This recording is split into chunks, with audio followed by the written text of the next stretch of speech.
Selamat datang kembali di channel Warnet Trader. Di video kali ini saya akan menganalisa untuk perkembangan pergerakan saham-saham dari sektor komoditas. Medco, kedua Elsa, ketiga Pegas, keempat PGO, kelima MDKA, keenam MBMA, ketujuh BRPT, ke-8 Brand, ke-9 Antam, ke-10 Inco, ke-11 TIN, ke-12 Akra, dan terakhir ESA NCKL. Langsung saja ke saham pertama, ada Medco yang ditutup di harga 1.265, menguat 0,79%. Kalau dilihat data transaksi asing itu net sell. Kalau dibuka semuanya Medco ada akumulasi walaupun tipis. Langsung saja ke teknikalnya. Medco sama masih teknikal rebound biasa. Kemungkinan besar tetap ya kita lihatlah ya momentumnya mampu nggak dia tembus 1.300-nya. Karena juga kita nggak tahu nih market seperti apa minggu ini. Tapi kemungkinan besar ya, ini disclaimer, minggu depan maksudnya, kemungkinan besar ya market itu sideways di area atas. Nah ini ya. Jadi untuk all time high lagi sepertinya berat. Jadi kalaupun mampu rebound ya rebalancing kemarin. Rebound sebentar naik-naik terbatas. Habis itu ya pokoknya hati-hati kalau sudah ISK itu bergerak di bawah 7.700. Minggu depan bergerak di bawah 7.700. Ya peluang besar koreksi tapi nggak terlalu sangat dalam. Pandangan saya ya mungkin dari 7.400 ya, dari 7.700 ya palingan 4%an itu maksimal koreksi. Wajar kalau dia dalam 2-3 minggu koreksi habis itu sideways. Nah itu menarik.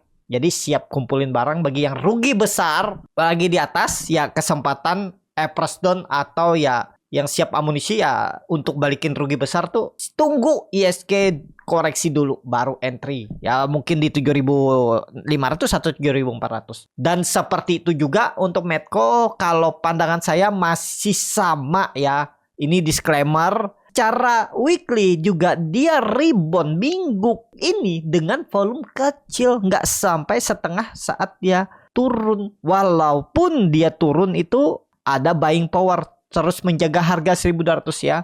Kita lihatlah ke depannya seperti apa untuk Medco. Tapi kondisi sekarang ya naik-naik terbatas, kemungkinan besar untuk palingan ya nih retest trendline downtrend nih aja ya, maksimal ya 1.300. Di situ turun, pandangannya gimana nih untuk Medco? Medco kalaupun ada skenario terburuknya ya paling 1.080 1.100 turunannya Medco. Lanjut Elsa yang ditutup Dega 482 terkoreksi 1,2%. Kalau dilihat data transaksi asing net buy. Kalau dibuka semuanya Elsa ada akumulasi walaupun tipis. Langsung saja ke tekniknya. Elsa sama ya. Kalaupun mampu rebound ya 500 tuh level psikologisnya dan kemungkinan besar. Analisa saya ini ya. Elsa itu lagi koreksi ABC sebelum melanjutkan kenaikan. Nah, jadi masih oke nggak? Harusnya masih oke nih. Nah, harusnya C-nya itu nanti di sekitaran ya 430-an. Mudah-mudahan nggak terlalu dalam lagi ya. Kalau pandangan saya melihat secara teknikal ini ya, view lebih panjang sebenarnya ini kalau ditarik ke atas dia itu gagal tembus nih. Ya, gagal tembus dan di mana supportnya ya Bapak Ibu sebenarnya simple loh. Yang kadang mengganggu tuh psikologis memang ya. Nah, ini kan kelihatan resisten dari 2018 itu di 536 tuh susah ditembus. Sempat Elsa ke 536 lewat bahkan tapi gagal. Cari bawahnya mana yang sering disentuh. Nah, yang sering disentuh semenjak Juli 2018 itu sekitaran 400-420. Nah, itu Bapak Ibu bisa tarik nanti sebagai support kuatnya. Dah sesimpel itu. Nah, ini gambarannya kan koreksi ABC. Jadi maksimal turunannya tuh 420. Kesempatan ambil kalau dia ke situ. Target akhir tahun ya 500-540 lagi minimal. Kita lihat nanti Elsa ya. Pokoknya ingat Elsa itu nggak akan lebih ya, disclaimer, tapi nggak akan lebih turun dari 420. Kalaupun ada koreksi 420 pun cukup oke tuh. Menarik Elsa. Itu aja ya. Tren jangka pendeknya bisa rebound nggak? Ya bisa rebound terbatas. Untuk reversal sepertinya enggak. Tapi kalau Bapak Ibu masih yakin Elsa nih, wah ini Elsa nih rebound kok, bisa kok tembus dia nanti 500. Ya kalau mau pakai stop loss kalau dia jebol 4 ya, ini pakai bawahnya aja 464 jebol buang. Atau press down. Udah tinggal mana pilih. Kalau press down ya harus sabar. Lanjut Pegas yang ditutup di 1.490 menguat 0,67%. Kalau dilihat data transaksi asing net buy. Kalau dibongkar semuanya, Pegas diakumulasi. Lanjut Pegas. Waduh, ada tarikan Pegas nih ya, coba lihat. Ditarik 15 poin, nggak ngaruh. Ya, kalau pandang saya nggak ngaruh. Asing. Oh iya, rebalancing aja dia kemarin. Jadi kemana arah Pegas? Selama nggak turun di bawah 1480 aman, tapi masih sama gambarnya Pegas itu susah untuk menembus ya, kemungkinan besar 1550. Masih bisa turun, masih bisa, harusnya masih bisa turun ya. Walaupun ada candle ekor panjang yang bisa dikonfirmasi melawan. Ini bisa melawan. Jadi kalau Bapak Ibu ada beli di 1450,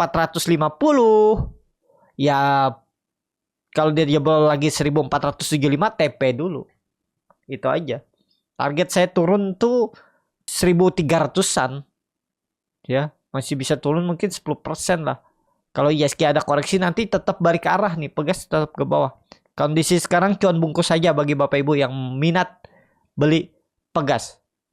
Ya, itu aja untuk Pegas. Lanjut PGEO yang ditutup di 1115, terkoreksi 0,8%. Kalau dilihat data transaksi asing net sell. Kalau dibongkar semuanya, PGEO di distribusi. Lanjut technical PGEO turun dulu. Kalau PGEO sih lebih cenderung turun. Belum saatnya lah dia bangkit. Ya, 1000, tunggu di 1000. Itu menarik kalau didapat 1000 PGO. Lanjut MDKA. Tapi misalnya ya, kalau Bapak Ibu pengen benar beli ya stop loss kalau dijebol 1100, 1080, 1090 atau EPRAS down di 1000. Tergantung Bapak Ibu. Belum lah saatnya dia bangkit. Kemungkinan besar dulu ke dekat-dekat 1000 baru tuh sideways di bawah baru bangkit. Gambarnya masih sama sideways. PGO. Lanjut MDKA yang ditutup di 2260, terkoreksi 0,4%. Kalau dilihat data transaksi asing net buy. Kalau dibongkar semuanya, MDKA diakumulasi. Tapi itu rebalancing. Kita lihat aja dulu Senin seperti apa. Apakah masih bisa buying power kuat? Kalau bisa dia naik lumayan tuh. Kalau bisa dibawa ke sampai 2400-an. Ya, pokoknya kalau Bapak Ibu ada kebeli MDKA nih, turunin aja itu udah. Cuman ya support kuatnya itu pakai 2200 bisa atau 22180 ya. Intinya kalau dia jebol udah selesai turun dulu. Ya, kalau ada Bapak Ibu kebeli harga sekarang ya pertimbangkan stop loss kalau jebol 2180. Ya, targetnya 2400 2360 ini saya perbesar ya. Mungkin nggak kelihatan yang dari handphone nih. Ya, mudah-mudahan kalau dikasih sampai 2360 kan lumayan tuh. 4%, 4,5%. Ya bungkus atau pasang trailing stop lah. Stop lossnya dalam nggak? Ya lumayan dalam 4%. Ya risk reward 1:1 lah. Kalau Bapak Ibu berminat, kita lihat Senin. Kalau ada buying power mudah-mudahan serius naik. MDKA. Lanjut MBMA yang ditutup di 540 menguat 1,8%. Kalau dilihat data transaksi asing net sell. Coba lihat di markup kah tutupan? Karena sempat ke 520 enggak ya, naik dia, naik biasa. Kalau dibongkar semuanya, MBMA diakumulasi. MBMA masih kuat bertahan ya. Sempat tutup di bawah 540 tapi kemudian rebound lagi. Jadi saat ini gimana nih MBMA? Kita lihatlah nanti ya. Kalau dia bisa tembus 550 dan bertahan aman. Pokoknya di bawah 550 masih rawan dia turun. Ya, ini target saya turun tuh 480 baru dia bangkit. Ya, atau nih nanti kita lihat ya. Kalau dia minggu depan di atas 560, 550 oke. Tapi kalau dia minggu depannya balik lagi udahlah. 480 tuh sangat mungkin ya. Tinggal bagaimana strategi Bapak Ibu aja. Ini belum pasti turun ya. Kalau minggu depan dia ke atas 550 tuh cukup aman. Tapi kalau dia balik lagi, nah itu sangat mungkin 480. MBMA. Lanjut BRPT yang ditutup di harga 1065, terkoreksi 10,87%. Kalau dilihat data transaksi asing net sell. Kalau dibongkar semuanya, BRPT di distribusi. Langsung saja ke tekniknya. BRPT kena open gap down. Kenapa open gap down? Karena sentimen brand, nanti saya jelaskan juga di brand yang gagal lagi masuk FTSE. Ya, 3 bulan yang lalu tuh gagal MSCI, terus gagal FTSE lagi. Terus kali ini gagal lagi FTSE. Nah, kemana arahnya? Ya pastinya ada teknik rebound. Kalau menurut saya mesti ada bisa coba rebound, tapi rebound terbatas. Kita lihatlah bagaimana respon market Senin. Ya belum bisa juga kita analisnya pasti turun, cuman teknikalnya sudah mulai kurang bagus. Tapi kalau dia bisa balik ke atas 1100 itu sebenarnya aman. Potensi bisa rebound nggak? Ada peluang rebound. Pokoknya kalau brand tuh bangkit Senin ya, tetap ke trigger saham-saham PP Bapak Ibu bisa scalping, ODT fast trade pasti ada bisa profit. Itu ya, yang penting dia rebound dulu. Ada potensi gak ya? Mudah-mudahan lah, jangan ARB lagi ya. Kalau ARB lagi sih tetap menarik dia di hari Selasa tuh. Masa turun 60%? Ya logikanya seperti itu aja kita berpikir ya. Pasti ada dikasih profit. Nah, jadi BRPT saat ini gimana? BRPT kita lihat Senin. Kalau pandangan saya Senin Selasa tuh masih bisa lah dia sideways di atas ya. Mudah-mudahan jangan turun dulu. Bisa cari profit BRPT. Lanjut brand yang ditutup ARB di harga 8.825, terkoreksinya 19,95%. Kalau dilihat data transaksi asing net sell. Nah, ini Bapak Ibu, kenapa ARB-nya 19%? Kalau nggak salah tuh dari harga 5.000 apa harga 4.000 ya? Koreksi kalau saya salah. Itu maksimal ARA atau ARB-nya tuh di 20%. Setelah itu di harga 10, di harga berapa ya? Harga 15.000 apa 20.000 tuh maksimal ARA ARB-nya tuh 15%. Nah, itu kenapa dia ARB-nya cuma 11-20% ya? Karena itu maksimalnya sesuai ketentuan. Kalau di bawah resmennya brand didistribusi. Dan Bapak Ibu perhatikan, ada lagi pahlawan retail yang nampungin barang brand di bawah. Ya.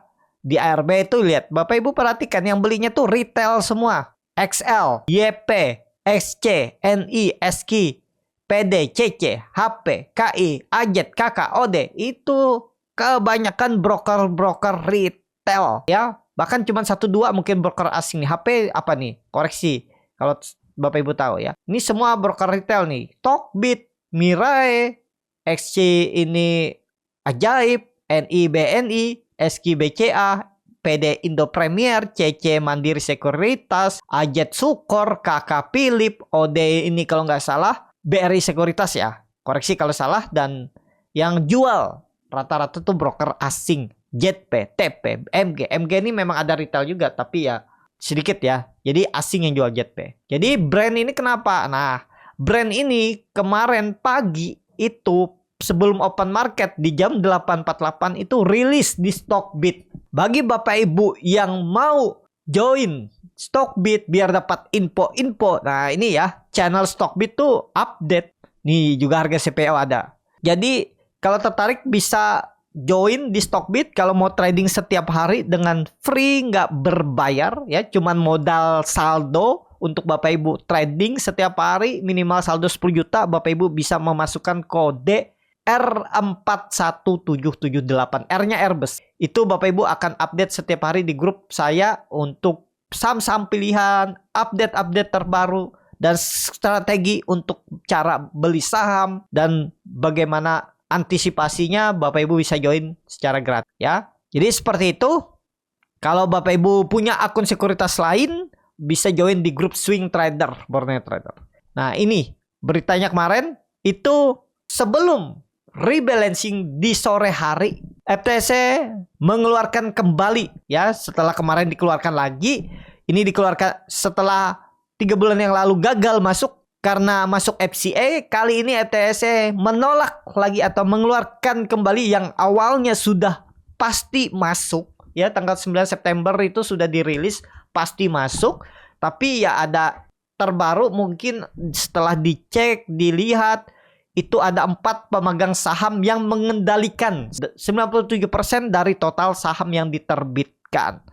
Makanya itu brand kembali dikeluarkan dari FTSE dan menjadi sentimen negatif untuk brand. Kasihan brand ya. Setelah bulan Juni gagal, bulan September gagal. Kita lihat 3 bulan ke depan lagi, berarti di Desember ya awal atau akhir November. Apakah masuk? Apakah kuat? Masih bensinnya? Pastinya pasti ada ya. Kita lihat aja. Jadi gimana nih Senin? Yang jelas ARB lagi Apakah masuk FCA lagi gara-gara ARB? Enggak. Kemungkinan 1-2 hari lagi aja lah ARB-nya ya. Jadi kalau ARB lagi 19% di 7.000. Kita lihat. Habis itu 7.000, 7.040-an ya. 7.040. ARB lagi 5.000 lagi. Wah, menarik sih. Menarik. Bukan 5.000 tapi ini. Kalau ARB lagi di 5.800 ya menarik lah. Kita lihat lah. Pasti ada kesempatan walaupun dalam kondisi seperti ini. Brand yang nyangkut atas gimana nih? Apalagi yang beli-beli pucuk nih 11.900. Sekarang floating loss berapa persen nih? 24%. Dalam banget ya. Apalagi tambah ARB lagi nanti ke 3.000-an. 7.000 berapa? 7.040? 40%. Jadi gimana untuk brand? Ya sabar-sabar dulu lah. Bagi Bapak Ibu yang nyangkut. Kalau tega cut loss silakan. Kalau mau sabar juga boleh. Kalau saya perhatikan Senin Selasa nih rame sepertinya brand. Kita lihat nanti. Lanjut. Antam yang ditutup di harga 1.370 terkoreksi 0,36%. Kalau dilihat data transaksi asing net buy, kalau dibuka semuanya Antam ada akumulasi walaupun tipis. Langsung saja ke tekniknya. Antam lagi sideways di atas minggu depan itu ya. Sama momentum kalau pandangan saya minggu depan tuh tetap perlu hati-hati. Rabu, Kamis, Jumat tuh antara udah selesai atau ya masih bisa tarik naik sekali lagi. Kita lihat ya. Pokoknya Antam nih kalau di grup Borneo Trader tuh saya sudah antisipasi Antam seperti apa. Karena beli Antam kemarin tuh dapat di 1.300 ya. Dan sekarang floating profit. Dan bagaimana antisipasinya di grup tuh saya bilang jangan sampai balik BEP. Harus TP di area harga apa. Di harga berapa. Nah Bapak Ibu yang mau join tuh bisa join di grup Borneo Trader. Intinya kalau Antam minggu depan sudah mulai koreksi. Jebol 1.300 ke bawah dulu.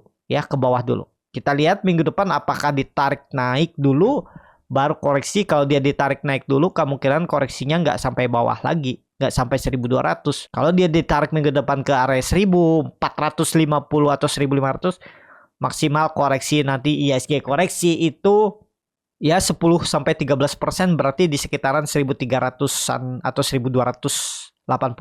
Kita lihat nanti Antam. Lanjut Inco yang ditutup di 3.700 menguat 0,27%. Kalau dilihat data transaksi asing net buy, kalau dibuka semuanya Inco ada akumulasi. Langsung saja ke tekniknya. Inco saat ini selama di atas 3.600 masih aman. Targetnya kalau jalan nggak jauh juga kayak kemungkinan 3.800 nih. Tapi kita lihat aja ke depannya ya. Untuk Inco dan time frame weekly-nya. Weekly-nya juga Bapak Ibu perhatikan dia naik dengan volume makin menurun. Berarti kan tenaganya nggak ada. Pokoknya Bapak Ibu yang mau pakai stop loss dia jebol 3.600 tuh pertimbangkan stop loss ya paling 2,5 sampai 3%. Baru buyback di sekitaran 3.200. Gitu aja strategi Inco kalau Bapak Ibu berminat. Lanjut TINS yang ditutup di harga 1.010 terkoreksi 1,94%. Kalau dilihat data transaksi asing net buy, kalau di broker semuanya, kalau dilihat broker semuanya TINS didistribusi. Langsung saja ke teknikanya. TINS sama nih sideways. Ini mungkin ya minggu depan tarikan terakhirnya habis itu tetap condong ya turun. Gambaran saya tuh selalu bukannya nakut-nakutin ya. Memang kalau ada yang banyak bilang The Fed itu akan menguntungkan bagi negara emerging market karena flow-nya pasti ke situ. Cuman ISG kita itu juga rawan untuk koreksi. Beda cerita kalau memang pas cut rate itu pas ISG sudah membentuk swing low. Mungkin baru breakout atau dia di area bawah support ya bagus. Cuman pokoknya Bapak Ibu punya plan aja lah. Ya kita kan nggak bisa juga menebak 100% kemana arah perkembangan pergerakan ISG. ISG turun aja ada pasti saham yang naik. Pokoknya Bapak Ibu fokus saja ke saham-sahamnya. Yang sudah profit dipasang trailing stop. Yang belum profit ya bagaimana kondisinya mau di stop loss atau seperti apa kan ya kembali ke masing-masing kita lihatlah. Tapi tahun ini kemungkinan besar tetap TINS akan tembus 1.100. Tetap akan bergerak di atas 1.100. Ya kita lihat tahun ini TINS. Lanjut Akra yang ditutup di harga 1.495 menguat 1,7%. Kalau dilihat data transaksi asing net buy, kalau dibuka semuanya Akra diakumulasi. Langsung saja ke tekniknya. Akra minggu depan lanjut, tapi ya kita lihatlah apakah bisa sampai maksimal EMA 200-nya 1.580, 1.550 atau kepentok di 1.520. Ya, kita lihat minggu depan. Itu aja. Akra. Lanjut ESA yang ditutup di harga 800 sama harga penutupan hari sebelumnya. Kalau dilihat data transaksi asing net buy. Kalau dibakar semuanya ESA di distribusi. Langsung saja ke trendnya. ESA mantul lagi dari 780-800. Minggu depan ada peluang teknik rebound tapi terbatas ya. Mungkin 830 itu. Kalau pandangan saya 830 ya. Kita lihat aja minggu depan. Banda detektor Stockbit tuh ada big distribusi dan yang nampunginya tuh retail. Intinya gini aja Bapak Ibu ya, kalau Bapak Ibu yakin ESA ini masih akan naik, kuncinya tuh 780. Kalau dia tutup di bawah itu minggu depan, siap-siap ke bawah 706.90 ESA. Saham terakhir NCKL yang ditutup di harga. Saham terakhir NCKL yang ditutup di harga 890 menguat 1,7%. Kalau dilihat data transaksi asing net sell. Kalau dibongkar semuanya NCKL ada akumulasi. Secara teknikal NCKL saat ini ada potensi 900 bisa bangun nggak nih? Kalau dilihat MACD-nya sih bagus nih. Ini saya buka dulu ya. Nih saya gambar ulang aja nih. Perbesar biar Bapak Ibu juga bisa lihat. Nah, ini sudah golden cross dan ada persimpangan jalan. Apa itu persimpangan jalan? Yang biasa dibilang bullish divergence. Ini sebenarnya bukan bullish divergence tapi lebih ke ini yang ada. Apa itu persimpangan jalan? Itu adalah pembalikan arah atau perlawanan. Harga sahamnya turun, MACD-nya naik. Yang biasa dibilang bullish divergence, bukan hidden ya. Kalau hidden bullish divergence itu harga sahamnya naik, MACD-nya turun. Nah, itu bisa dibilang, nah seperti ini misalnya. Cuman ini kan sama nih. Ini sama naik. Kalau sahamnya naik, harga MACD-nya seperti ini, nah itu persimpangan jalan. Ya, tapi harus di sini, harus sesuai chart. Nah, kalau sesuai chart nih kan biasa nih, reguler biasa aja. Nah, itu ya bagi Bapak Ibu yang baru mungkin mencoba belajar analisa dan kondisi sekarang. Ya, kalau Bapak Ibu masih yakin, siapa tahu ada tarikan seminggu ke depan karena ada bullish divergence dan MACD-nya sudah golden cross. Ya, kita lihatlah. Mudah-mudahan bisa nih ke 950. Pokoknya hati-hati kalau dia jebol 860 lagi. Itu aja untuk NCKL. NCKL itu aja untuk NCKL. Cukup sampai di sini video kali ini. Terima kasih untuk Bapak Ibu dan teman-teman yang sudah menonton video ini sampai selesai. Apabila channel Borneo Trader ini bermanfaat dan bisa menjadi bahan pertimbangan Bapak Ibu dalam membeli, menyimpan dan menjual sahamnya, bisa klik tombol subscribe dan nyalakan lonceng notifikasi. Ada kritik, saran ataupun pertanyaan, bisa langsung tinggalkan di kolom komentar. Bagi Bapak Ibu dan teman-teman yang baru belajar trading, masih bingung memilih saham, bingung membuat trading plan, bisa join trading bersama Borneo Trader. Nanti dipilihkan saham-sahamnya dan dibuatkan trading plan-nya beserta chatnya dan juga free konsultasi portfolio. Kalau tertarik DM Instagram Borneo Trader. Sampai ketemu, tetap semangat dan semoga bisa terus cuan.